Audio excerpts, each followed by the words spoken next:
ఆయన మరణాన్ని గెలిచాడు. మరణాన్ని గెలిచాడు అనడానికి ఈరోజు మనకి శాస్త్రపరంగా ఆధారాలు ఉన్నాయి.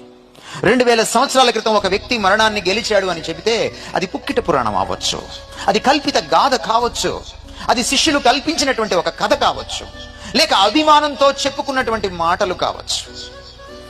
అంతేనా? లేక నిజంగా వాస్తవం ఉందా? ఈ మధ్య కాలంలో నేను వింటున్నాను, చాలా మంది మరణం నుంచి బయటకు వచ్చారని కొంతమంది పుణ్యాత్ములు, కొంతమంది గురువులు. ఈ మధ్య ఇళయరాజా గారు చెప్తున్నారు, ఫలానా రమణ మహర్షి గారు తప్ప ఇంకెవరు కూడా మళ్ళీ మరణాన్ని గెలిచినట్టు లేదు అని. నేను ఇళయరాజా గారికి నా సవినయ మనవి ఏమిటంటే, రండి కూర్చుందాం, మీ దగ్గర ఏమున్నాయో ఆ మనిషి, ఆ మహర్షి మరణం గెలిచిన పరిస్థితి. మనిషి ఎప్పుడూ మరణాన్ని గెలవలేడు, కానీ దేవుడు మనిషి అయితే ఆయన మరణాన్ని గెలుస్తాడు. ఆయన ఒక్కడే గెలవగలుగుతాడు, ఇంకెవరు మహర్షులు గెలవలేరు.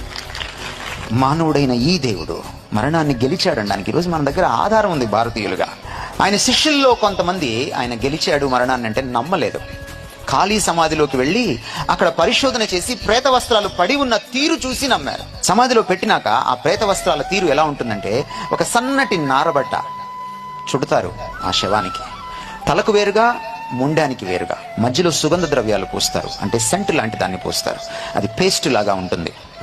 అది కొంతసేపటికి ఘనీభవిస్తుంది, గట్టి పడిపోతుంది ఆ పదార్థం. అంటే మనకి చెయ్యి విరిగినప్పుడు పిండి కట్టు వేస్తాడు డాక్టర్ గారు, అదే విధంగా గట్టి పడిపోతుంది. ఆ తర్వాత రంపంతో కొయ్యాలి, కోస్తే కానీ చెయ్యి బయటికి రాదు. అలాంటి పదార్థం అది. కానీ యేసుక్రీస్తు వారు 3వ దినమున లేచినప్పుడు ఆ పడి ఉన్న తీరు ఎలా ఉందంటే, ఆ ప్రేత వస్త్రాలను కదిలించకుండా అలాగే ఉన్నాయి. వాటిని కోసినటువంటి ఆనవాళ్లు లేవు, వాటిని చించినటువంటి ఆనవాళ్లు లేవు, అవి పగిలిపోయినటువంటి ఆనవాళ్లు లేవు. అది అలాగే ఉంది. అందులో ఉన్నటువంటి శరీరము బయటికి వచ్చేసింది. అప్పుడు అర్థమైంది కొంతమంది శిష్యులకి, ఈయన నిజంగా మహిమ శరీరంతో లేచాడు, మరణం లేని దేహంతో లేచాడు అని. కానీ ఒక శిష్యుడు నమ్మలేదు. కొంతకాలానికి మళ్ళీ ఈ శిష్యుడికి యేసుక్రీస్తు వారు మిగిలిన శిష్యుల యొక్క సమక్షంలోనే ప్రత్యక్షతం చేసుకున్నాడు.